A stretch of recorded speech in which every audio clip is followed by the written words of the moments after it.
Olá pessoal, sejam muito bem-vindos. Eu sou o Jefferson. E eu sou Jade e hoje nós vamos falar para vocês 10 curiosidades sobre Portugal.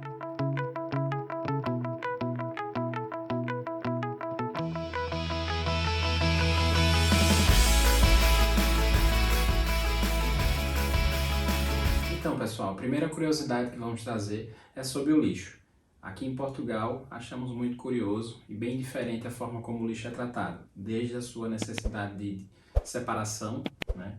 Como no Brasil a gente tinha essa política que se iniciou de separação do próprio lixo, até mesmo a forma dos contentores na rua. No Brasil, estávamos acostumados a ter o lixo depositado em cada casa, em cada apartamento, em cada estabelecimento comercial. Aqui é um pouco diferente. Os contentores eles são separados e posicionados em alguns locais para que os residentes vão até eles e separem seu próprio lixo. Não é que lá em João Pessoa, de onde a gente veio, não tinha coleta seletiva. Tinha. Mas não é como aqui que em basicamente todas as ruas tem uns contentores separados. Lá em João Pessoa até tinha, mas eram em locais específicos. Então, se você quisesse fazer a sua coleta seletiva, você teria que ir deixar nesses locais específicos. Aqui, em praticamente todas as ruas, você já consegue deixar o seu lixo normalmente. Aqui, em quase toda esquina, temos contentores seletivos, né, separando o que é papel, o que é cartão, o que é vidro, o que é lixo comum. Então, é bem interessante a forma como é tratado aqui. A segunda curiosidade que nós queremos trazer para vocês é em relação aos caixas eletrônicos, que aqui nós chamamos de multibancos, né? Sim, sim. Que no Brasil a gente vê assim, ou é na agência bancária, que tem um caixa eletrônico, ou em supermercados, numa Sim, farmácia, shopping. no shopping, que tem aqueles caixas 24 horas. Aqui não, aqui numa parede no meio da rua tem um caixa eletrônico, então a gente achou bastante interessante e Sim. curioso. E o que é mais curioso ainda é que, assim, são espalhados pela cidade, independente se está numa avenida, assim, independente se está num shopping, não é aquela preocupação que se tem no Brasil do estouro, vamos dizer assim, de agências. Então, isso é bastante curioso quando a gente chegou aqui e até eu já presenciei a própria troca de dinheiro, né, reabastecimento do caixa de rua. Simplesmente o carro para e faz o seu reabastecimento, é bem interessante. Reabastecimento dos caixas eletrônicos Uhum. já começa diferente, porque no Brasil, quando vai ter um abastecimento, para o carro forte, aqueles monte de segurança com as armas e olhando para lá, olhando para cá, você chega e fica meio assustado quando passa aqui vê uma situação dessa. Aqui, além do caixa eletrônico já ser na rua, Sim. para o carro forte tem um segurança? Tem, mas não é aquela coisa como no Brasil, que fica aquela coisa de um lado pro outro, não, é bem mais tranquilo, né? É bem mais tranquilo. Aqui, por exemplo, no prédio onde a gente mora, se eu saio na janela do quarto e olho para baixo, tem um multibanco embaixo. Então, por curiosidade, um dia eu estava tomando café na janela, dando uma esparecida do trabalho, e quando eu olhei para baixo, estava lá o carro, um carro forte, né? E isso estavam lá duas pessoas, lá, agachadas na rua e reabastecendo lá o caixa. Até achei um pouco curioso, porque às vezes o ATM, quando ele tem a parte de trás voltada para o banco, o reabastecimento às vezes acontece pelo lado do banco, mas nesse não, era pela frente mesmo, pela porta. Então, as pessoas passando na rua e nada daquele, tá, 5 segurança com a 12 na mão, tá, olhando para os lados preocupados, sem deixar ninguém passar. Não, aqui não tinha essa preocupação. Simplesmente eram as pessoas lá reabastecendo, praticamente como um serviço burocrático, um serviço administrativo. Era assinando os papéis, colocando lá, tirando, colocando um lagre e tal. Então achei totalmente diferente do que a gente estava acostumado no Brasil. Outro ponto, não apenas dos ATMs, né, nos multibancos, são as agências bancárias. Aqui não tem aquela porta giratória que você fica preso, você tem que praticamente entrar pelado, né, porque o detector de metais sempre trava. Então aqui o que achei diferente logo de cara é esse acesso, né? No Que Brasil, a gente chegou no banco, cadê a porta, né? Procurando aí a porta. aquela intenção de você, quando chega no banco no Brasil, você tem que separar o que é de metal, colocar naquela caixinha do lado, uma caixinha segura para você passar no detetor e depois pegar os seus pertences. Aqui não tem isso, aqui simplesmente você entra, não tem aquela muretazinha que ficam lá os seguranças protegidos, né? Com colete à prova de balas, não sei o que, armado, tal, olhando para tudo que é canto. Não, aqui a gente achou um ambiente assim bem diferente do que no Brasil. O terceiro ponto é sobre o estacionamento, as multas, os bloqueios. Aqui a gente achou bem interessante, em Torres Vedras praticamente toda a cidade pelo menos o centro, é tomado por vagas que você precisa realmente pagar, né? Tem um parquímetro, tem um totem lá que você tem que colocar a moedinha, ou então atualmente você pode pagar pelo cartão, ou então por um aplicativo. Ele libera a quantidade de horas, você pega esse talãozinho e coloca no vidro. Então a fiscalização aqui funciona constantemente, né? A gente vê durante o dia várias vezes que os fiscais vão passando e vão multando, e realmente multam mesmo. Uhum.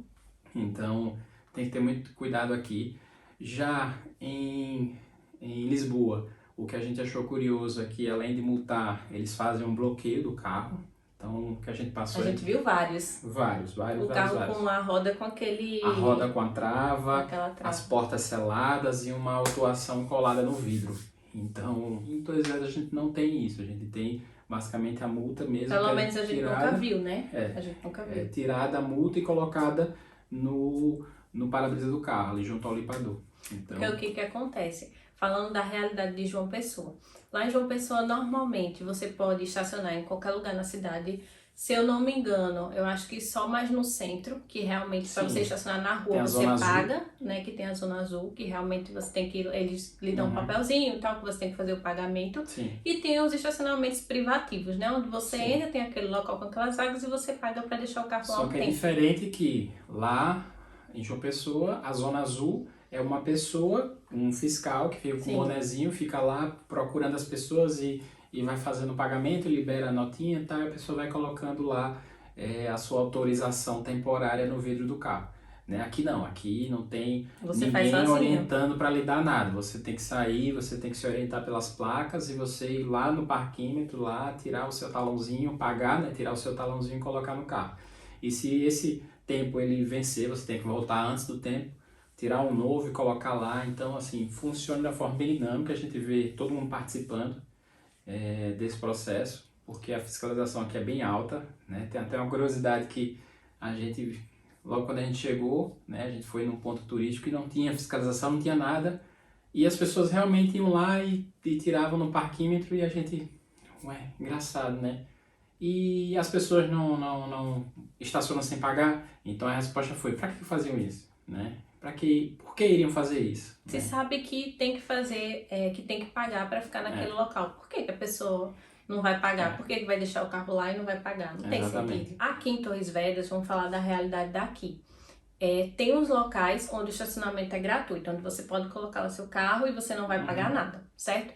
E nos outros locais da cidade, a maioria, você realmente tem que pagar. Quem não paga é quem é residente. Então, o estacionamento de residentes, né, aqui em Torres Vedras, ele é dividido em zonas, né, onde você faz eletronicamente a sua solicitação. Você entra no site, a gente pode deixar aqui como exemplo, você entra no site, você faz o upload de alguns arquivos que eles pedem, como comprovante de morada, tal, a parte também do veículo, o documento do veículo, para atestar realmente que o selo está sendo solicitado por você para um veículo seu, né? Então, fica registrado lá, eles dão um aceite e mandam a referência para você pagar, né? Aí você paga, aqui em Torres Vedras, 5 euros válidos por 2 anos, então você recebe isso tudo por e-mail, você imprime e cola lá, pronto. As pessoas têm um cuidado em andar nessa linha, pelo menos assim, é a experiência que a gente tem, a visão nossa do lado de cá é que as pessoas realmente tendem a seguir essas normas, né? Seguir essas situações, então é bem interessante. E assim, se a gente reside numa localização tal, numa zona tal, que é onde a gente pode estacionar, se a gente for para uma zona diferente, a gente vai ter que estacionar, mesmo a gente sendo residente aqui, a gente vai ter que pagar para estacionar naquele local, porque está fora da nossa zona de residência. A quarta curiosidade é em relação ao consumo de sopa. Os portugueses, eles consomem muita sopa aqui. Para a gente consumir sopa, não é uma coisa assim tão diferente, porque, pelo menos lá em João Pessoa, a gente tinha muito hábito de consumir sopa. Porém, a gente consome mais sopa lá no jantar. Tipo, a sopa é a janta, entendeu? Mas aqui, eles consomem sopa, geralmente, tanto no almoço quanto no jantar, é como uma entrada. Então, vai ter a sopa, depois vai ter o prato principal, que é a refeição normal, e sobremesa, etc. Sim. Então, a gente achou muito curioso. Tanto que a Aurora, na creche, ela tem a sopa tem o prato principal, né? E a Sim. fruta de sobremesa. Então a Aurora é a louca por sopa. Sim, verdade. Então, E assim, a gente tem, achou um fato muito curioso. e assim, também tem uma certa diferença entre a sopa, pelo menos a sopa que nós estamos acostumados a consumir em João Pessoa, né? Que é uma sopa mais grossa, né? Com Com pedaços mais mesmo. pedaços maiores, etc. Aqui a sopa ela é um pouco mais líquida. Ela é Então, mais como se fosse um caldo, né? Pra é gente um lá no caldo Brasil. entre aspas, um caldo assim mais líquido, né? Lá no Brasil a gente tem ou aquela sopa que é um caldo mais grosso, ou então uma sopa onde você tem pedaços mesmo. realmente, A né? maioria dos restaurantes que vocês forem, se vocês forem pedir um menu, né? Tipo, prato de um menu e tal, vai vir a Vai ter sopa uma sopa. e vai vir o prato principal. Então a gente achou muito curioso. Não quer dizer que seja em todos, mas uns que a gente mais viu por aqui Mas é muito realmente comum, tem. é muito O comum. quinto ponto que a gente vai trazer é sobre o consumo de café. Eu pensava que no Brasil Sim. nós éramos fãs de café, né? Mas chegando aqui realmente não. Isso pelo menos na região onde a gente morava, lá no Brasil, em João Pessoa, o consumo de café não é tão generalizado como aqui. Então, o fato de tomar um café é um evento social. Então, vamos ali, vamos tomar um café. A gente pode trazer uma analogia, né, no Brasil que é, vamos ali tomar uma cerveja? Sim. Aqui não, é vamos ali tomar um café. O café daqui é um café bem diferente do Brasil. No Brasil a gente está acostumado a ter o café numa maior quantidade, não é? Mas num teor menor. Aqui não, o café é menorzinho e bem mais forte, né? O café é muito saboroso. A sexta curiosidade é que aqui em Portugal, para você registrar o seu filho quando ele nasce, né, o nome, você tem que ver se o nome que você escolheu está dentro de uma lista de nomes permitidos. Então aqui em Portugal existe essa lista, a gente pode até deixar o link para vocês verem, né, em questão de curiosidade. E sempre essa lista é atualizada. Ela é com atualizada. Novos nomes. Então, assim, tem muito. Não é tipo assim uma lista com 20 nomes. Não, gente, são muitos nomes e muitas variações, às vezes até do mesmo nome. Mas, mesmo assim, mesmo tendo essa infinidade de nomes, você só pode colocar o nome, registrar o seu filho com o nome que tiver dentro daquela lista. Acho que justamente para evitar os nomes inventados, como a gente tem no Brasil, né? Mas aqui em Portugal a gente não tem os nomes apropriados ao tempo que estamos passando, né? Que é Alckmin Gelson, né? Corona, então talvez a gente não tenha isso aqui em Portugal por muitos anos. Já no Brasil a gente já tem, né? A gente já tem notícias de que esses nomes foram colocados em crianças, então realmente, né? Você pode ver o Javison, né? Também é um nome bem diferente, né? Mas a gente abre uma ressalva que na lista vocês vão encontrar nomes realmente muito estranhos. Muito estranhos, mas... Tão quanto o meu também é. Né? Sim, mas no Brasil existe essa cultura, esse hábito de juntar um pedaço do nome da mãe com o nome do pai, um pedaço do nome de uma avó materna com uma avó paterna. Ou então tentar aportuguesar um nome americano, né? Então, realmente isso aí a gente tem e é muito comum no Brasil. Inclusive aqueles nomes com som no final, né? Robson, Clayton, Javison. Então, isso é muito comum. O sétimo ponto que é uma curiosidade, né, que conflita muito até com o conceito que se tem no Brasil, é que serviços públicos não necessariamente em Portugal são de graça. Então no Brasil nós temos aquela ideia que o que é público, ele é gratuito e para todo mundo. Não, aqui em Portugal não é bem assim. São públicos, obviamente, eles têm o acesso a qualquer cidadão, né, ou residente, mas tem uma taxa, nem que seja uma taxa moderadora, né? Então, mais para frente nós vamos colocar um vídeo sobre como foi nossa experiência com os serviços de saúde, né? Que tivemos serviços tanto públicos como privados aqui em Portugal em saúde. Nós gostamos bastante dos dois serviços e vamos colocar algumas diferenças que notamos entre Brasil e Portugal. Agora sim, em relação a essa questão do público de pagar ou não, no Brasil a gente tem uma visão um pouco distorcida sobre isso. Porque lá no Brasil a gente pode não pagar, por exemplo, você vai no posto de saúde. Você pode não pagar naquele momento que você foi lá no posto de saúde, mas os impostos que você paga, você está pagando também pela saúde. Sim, entendeu? não é de graça. Então, assim, não é de graça. Você só não está pagando naquele momento, mas juntando tudo de imposto que você é pago lá, você está pagando também. A diferença aqui em Portugal é que realmente é muito separado e explícito o que você está pagando. Então, se você vai no supermercado fazer uma compra, você sabe o quanto que você está pagando de imposto naquilo ali.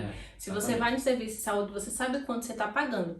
Lógico que no serviço de saúde existem as categorias que não pagam. Por exemplo, criança não paga, idoso não paga, gestante não paga. Então, assim, mas no geral, a maioria da população realmente tem que fazer o pagamento. Do mesmo jeito a escola, mesmo que você pague uma taxa pequena, mas é pago, faculdade e tudo mais. Um outro ponto, né, que a gente traz para cá é a paixão dos portugueses pelo futebol. Nós comumente falamos que o Brasil é o país do futebol, que o futebol lá é como o sangue no braço, né, como o ar que se respira, mas aqui em Portugal me surpreendeu muito o fanatismo dos portugueses. Então, praticamente todos os portugueses que nós temos contato respiram futebol, comentam sobre futebol. No trabalho, eu tenho reuniões diárias e nessas reuniões, sempre um pedaço da reunião sempre é para falar de futebol, da última rodada, da Eurocopa, da Champions e o que seja. Eles sempre pegam um gancho para falar de futebol de uma forma muito assim, emocionada. E lembra muito o que a gente tem no Brasil, né? Eu sou flamenguista, nós somos flamenguistas, nós temos um apego muito forte pelo Flamengo e não é muito difícil ver esse mesmo apego dos portugueses para os seus respectivos times, seja Benfica, Sporting, Porto. No título do Sporting mesmo, Portugal praticamente estava em todo lugar. Em festa. Foi em todo lugar. Porque em todo local, aqui mesmo quando terminou o jogo aqui em Torres, né, teve carreata, foi uma festa absurda. E assim, a gente vê que essa paixão mesmo é até mesmo pelos times pequenos, os times das cidades. Por exemplo, aqui em Torres Vedras tem, né? O time daqui. O Torriense. E assim, sempre quando vai para algum jogo é postado nas redes sociais, aquela coisa. Sempre é comemorado, sempre é realmente feita assim, essa festa, né? Com realmente os times. E assim, o que me surpreende, pelo menos o Torriense aqui, é a organização que é feita sobre o time. Porque, querendo ou não, é um time pequeno, mas tem um museu, né? Tem um centro de treinamento, tem uns ônibus de apoio, tem as categorias, as modalidades, então isso tudo é colocado na rede social, tem o estádio. Então, apesar de ser um time de uma cidade pequena, né, mas é muito organizado, tudo feito com muito cuidado. A gente já passou pelo museu, pela frente do museu a gente já fica de queixo caído, porque não é qualquer time no Brasil que, por exemplo, tem um museu desse, tem uma sede como o Torriense tem. Então é realmente surpreendente esse carinho que é dado sobre o futebol aqui em Portugal. O item 9 que vamos trazer de curiosidades que temos aqui em Portugal é sobre o número de porta, né? O número dos apartamentos, etc. Aqui a gente achou bem curioso a forma como é identificado os apartamentos. Isso é bem estranho, porque você tem o número da porta não como no Brasil. No Brasil, normalmente, os apartamentos que são térreo, né, que são, como são chamados aqui, resto do chão, eles têm a nomenclatura 101, 102, 103, é quando vai para o primeiro andar, 201, 202, 203, 204, terceiro, aí vai subindo, tudo nessa mesma lógica. Então, aqui, por exemplo, onde a gente mora, é um prédio de 5 andares, né, de 5 pisos, e aí tem o resto do chão, e a partir daí já tem direito, esquerdo e frente. Né? É muito estranho. Então, isso é meio que associado quando você sai do elevador, né? Sai do elevador, sai da escada, aí tem, quando você chega na escada, o da esquerda, por exemplo, é o nosso, é quinta esquerda. A esquerda, aí tem o frente e tem o direito. E isso é a mesma relação que tem quando sai do elevador. Então, é bem curioso, a gente nunca tinha visto, até a gente pode colocar algumas fotos do próprio interfone, né? O intercomunicador, né? Então, realmente foi uma situação que a gente... E outra coisa, se você for visitar alguém, né, você tem que se localizar pela saída do elevador da escada, como ele falou, porque não tem na porta, nem do ladinho assim, dizendo que ali é o quinto esquerdo, que ali é o quinto frente, não tem. Você tem que se localizar. Porque no Brasil tem, né, geralmente 101, 102 na porta tem um número, aqui não tem. Pelo menos os prédios que nós visitamos aqui em Torres Vedras não tem. A 10ª curiosidade é sobre a tipologia dos apartamentos aqui em Portugal. Aqui nós temos apartamento T0, T1, T2, T3, T4 e assim vai.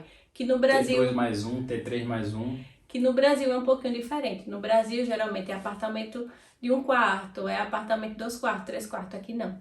Então, esse T1 mais 1, por exemplo, seria um apartamento. Não é um apartamento que tem 2 quartos. Tem 1 quarto e tem um menorzinho. Tem um cômodo. Um cômodo que menorzinho. geralmente ele chama de mais 1, como se fosse um anexo, né? Como se fosse uma nova área, mas que não se considera ainda como um cômodo completo. Então, pelo menos é isso que a gente entendeu. Se algum português puder Se não clarear for pra isso, gente, bota nos comentários lá que a gente pode atualizar com certeza a nossa concepção sobre isso. Mas o que a gente entende até o momento é tipologia T1, por exemplo, é um apartamento com um quarto.